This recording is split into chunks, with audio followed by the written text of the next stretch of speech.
What up, world? It's your boy Jeff, aka Cool Boy Jeff, right here. This is the only place you can find the waves, the Wave 804. Today is very dope because even though Black History Month is over with, we have a beautiful young lady who's both a hairstylist and also cut men's hair. So I feel like it's very dope to have her here because number one, barber, as being a barber, it's a stereotype, but also today that she's gonna show me and let me know of how much that means to her. And definitely you can go and introduce yourself. Alrighty, how you doing? I'm Lanexa, and I'm not a hairstylist. I am a licensed barber. So yeah. Alright, cool. Nah, you're alright. Oh wow, you really know you. But yeah, I was gonna say I'm not a stylist. So credit to the stylist, but I'm not a stylist. I am a barber from Richmond, Virginia. Been cutting for about 2 years now. That's what's up. Definitely like the you have a lot of enthusiasm, and you're very cool person. So definitely start me off what age were you at, and when did you decide that you want to start being a barber and start cutting men's hair? Okay, so I was gonna say I was maybe 19, 20. I was just leaving North Carolina Central where I went to school. I had came home, tuition was a little bit too much, so it brought me back here. And one day I was just sitting at home, and it had to be either before my birthday or after my birthday. I couldn't remember which one it was, but one day I just woke up and I was like, you know what? I'm gonna go ahead and start cutting hair. It was like I had a list of things that I wanted to do, like what would make me happy if I wasn't in school, and that was one of the first ones on the list. So one day I just woke up, like I said, it was either before I turned 20 or either turning after. So yeah, That's definitely dope. That's dope. So let me know, what was the undergoing thought process about being developed into the barber that you want to be, and what situations did you have to go through or face as pursuing to be a barber? I guess so. More so for me, I felt like one way somebody would take me serious is for me to go to school and actually become licensed.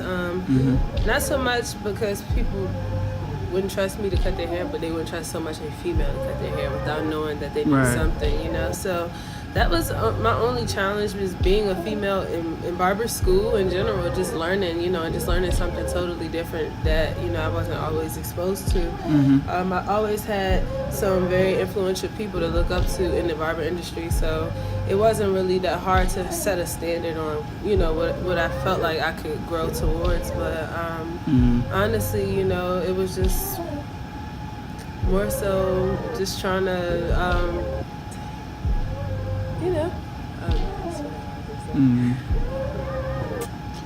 No, you definitely keep it going, because as far as me seeing and so many barbers out here, and for me, I did my research, and 90% of barbers that's in the city of Richmond are males. So looking at the other 10%, and for me to go back further, when I had announced about this being culture shocking for just seeing females that's cutting hair nowadays, what can you say? What was the hardest thing to present yourself to clients that may come in your barbershop and they don't have nobody to cut their hair, and then so they look at you and the first thing you think about is like, oh, how can I get this person to be in my chair or whatever? So what's the mindset behind that? Basically, one thing is for certain, it all starts with your confidence. If you're not there mentally, you're not going to be able to get the client. People read on that way more than people think. If you're not confident. No, you go ahead. If you're not confident, it shows. And so for me, it took for me to kind of really get past that step of being afraid and being scared of rejection and being afraid that they wouldn't take, even though there's been a lot of no's, but it's just like, just getting past that. And then, like I said, once you become confident, so many doors just open, because people feel like, all right, well, at least she ain't like biting her nails scared looking, so I was gonna say it just kind of took time. I can't say I did, it took me to do this specific thing. Just keep trying, there's like I said, you get a lot of no's, but after a while you become numb to the nose. So it ain't that hard till you get that yes, you know. And it boosts your confidence, and you just got to keep feeding off of that energy, you know. So have you even thought about yourself like you can be, well, you are one of the female barbers that lead as successors, as working hard and also accomplishing your goal as being a barber, but not also you receiving the trophy as being a licensed barber, Right. and now you know how to do so many haircut styles, you know how to do this and that and the third. Right. Did you ever face tension from any other barbers who was around you that was cutting hair just because you're a female? You know what I'm saying? The attraction does help most of the time. I was gonna say honestly, the people that I've always worked with, like in the first shop I was in, it was an amazing vibe there. Everybody was always willing to help me grow. You know what I'm saying? Because when I first came in, I didn't know a lot. So the first group of men that I was with, they were very understanding. They were patient, so they worked with me. The second group of men I'm with, they were good. You know what I'm saying? Like they worked together to help me if I have problems and stuff like that. They communicate with me. So it would never been any tension from them because I'm still learning and they know that. You know what I'm saying? However, there have been times I've been trying to build with different people. You know what I'm saying? And just because people are insecure, you know, you face a little tension here and there where people, you know, they get intimidated instead of looking at it as growing opportunity. So yes and no, you know, not directly with the people I work with, but more so people that I've tried to maybe reach out to and you know, seeing attraction and seeing beauty and seeing what I do instead of taking it as a thing where we can grow and we can build. You know, they're like, oh no, you know, and it's like, yeah, now we can't grow because there's a little disconnect there, you know. Right. So, and it's not, most of the time it's just a fault in perception, you know. But yeah, I was gonna say, not for my personal people, and that's honestly all that matters. The people that I'm around daily, you know, as long as they building and we all growing, then the rest, you know, the tension on the outside really doesn't even matter. But you know, and I'm glad that you answered that question with such confidence. Now, you being a female barber, Right. and definitely I'm gonna keep attacking this topic. But for you being a female barber in a male barbershop, with 9 times out of 10 you're surrounded by so many males. When you have a male client that comes into your barber chair and you're working professionally, do you ever feel like the client is also trying to come at you a different way, as being flirtatious or anything? Like, what is the pressure by staying in business form while dealing with that? I was gonna say, I don't doubt that 90% of the guys that probably sit in my chair, at least in that chair, they imagine being with me. I don't doubt that. However, it's business, and it's just that. It's just business, you know. I don't let none of that come in the way of my business. I'm here to provide a service for you, make you feel good. If you sitting there in your mind thinking that, you know, we gonna be together in your mind, if that make you feel good, all for it. But at the end of the day, it's business for me, and I make sure everybody knows that. Even if I joke and, you know, play around a little bit, but you know, it's all about that boundary. And one thing about it is, once you establish that boundary, if they respect you, they're not gonna cross it. And one thing I can say about my clients, they have a pretty good understanding of who I am and they respect me. So I don't have to worry about that. But I know in their minds, you know, I'm a woman, you know what I'm saying? But for the most part, I really don't have to stress it. And when people try to, and they get to that point where they keep trying and they you know, just cut it off, you know? You don't need to cut everybody. That's one thing I learned, you know? Some people, if they can't understand and come to an understanding or respect what you got going on, you don't need that client, so. That's what's up. Definitely, you know what I'm saying? If it work it, so work it. I don't know how 50 Cent says it. I think if it work it, so work it, so work it. Something like that. Something like that. But something how you detail it. But also let me know about branding yourself. Like, how do you let clients know that first walk into the barbershop that you're open and you're a new face? Like, how is see, that? right now, I got this little thing I do. I said the door to be like this. I stare.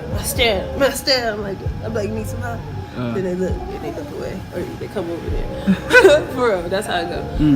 Branding myself, that's something personally I have been working on. I can't quite say I'm the best at marketing and branding myself, just because of personal things, you know, like just having the confidence to be able to go up to somebody and say, how you doing? I'm a barber, this is what I do.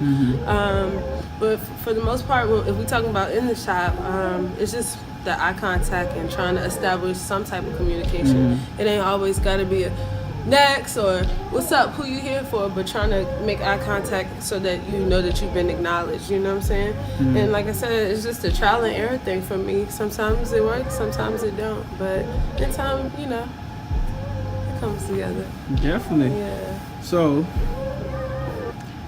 you've been cutting hair for how long?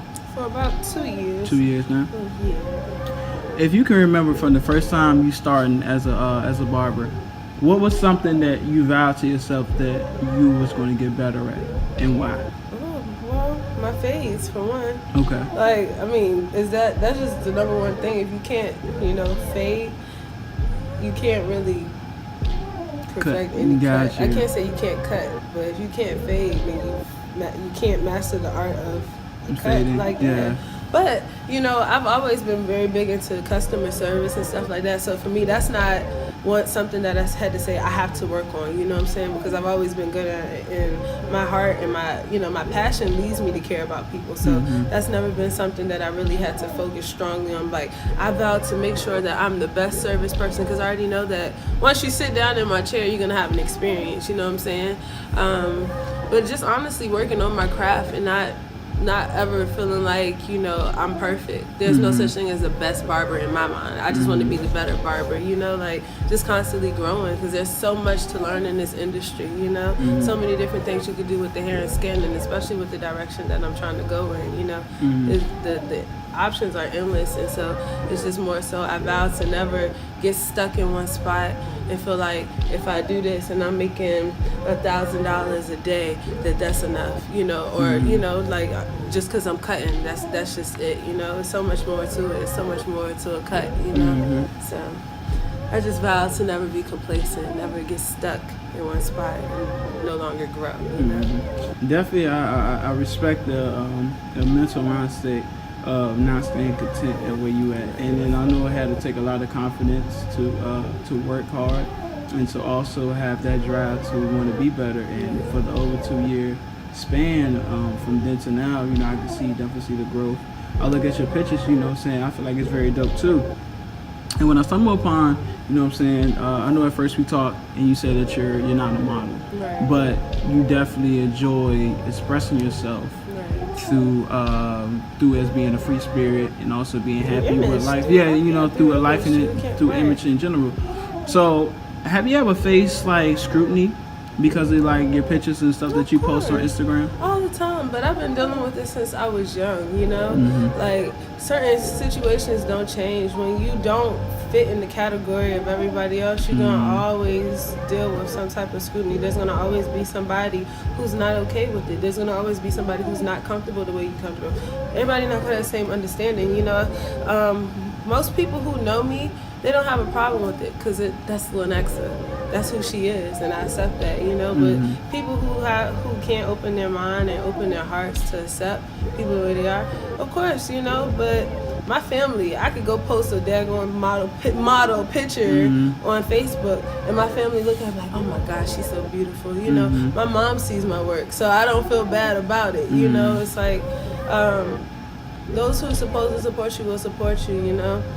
Everybody can't be, you know, perfectly. You know, if everybody was truly like, her pictures are perfect, this is this and this is that and da, and nobody felt some type of way, I would maybe feel some type of way, you know.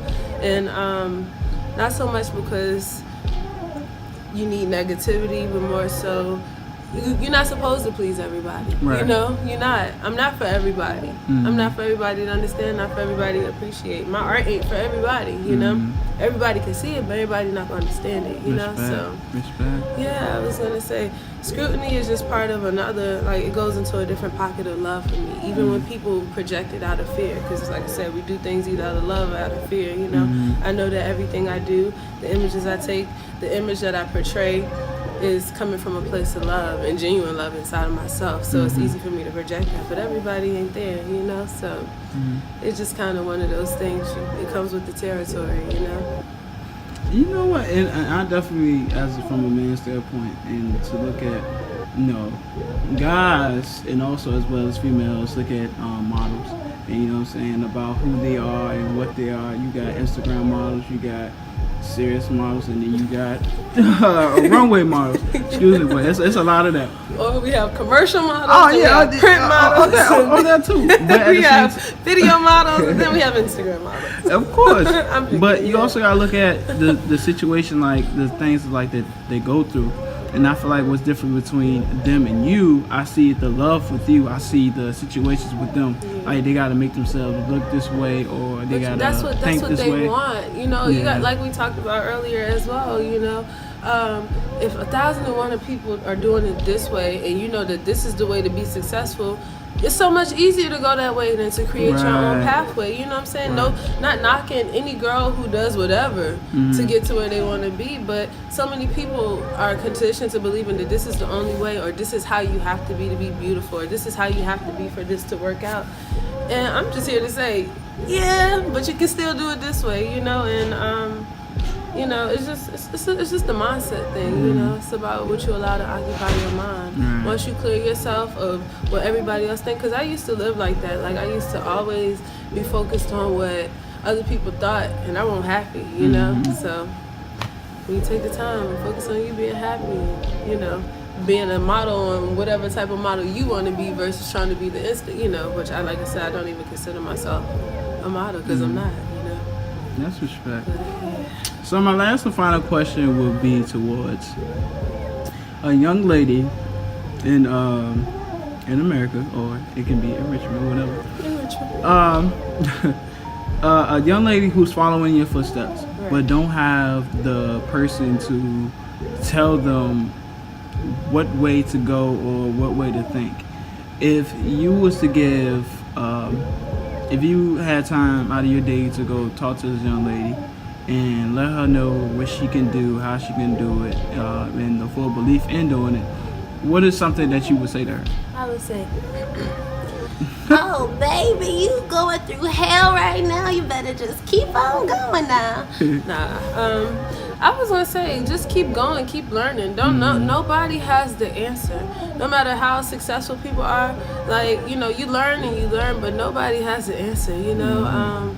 You gotta try, you gotta fail, you gotta keep trying, keep failing, keep trying to keep failing. It's not gonna be easy. It wasn't made to be easy. You know, if it was easy, there would be 1,001 people doing it. And even if there are 1,001 people doing it, they ain't all doing it the same way, you know. So figure out what works for you. Don't let nobody tell you what you can't do. You can't get wrapped up in reality and, you know, the things that are surrounded by us. If you're a beautiful young lady and you cutting hair, hold your own. Make them respect you. Don't settle for less because you feel like you're in that environment. People, these men, women, they give you what you allow them to give you. You know what I'm saying? So take yourself serious. Stand for what you believe in. Like, and do everything out of love, man. When you react out of love, it's so much different. You know what it is. Know your why. Know what it is you want. Why you doing it.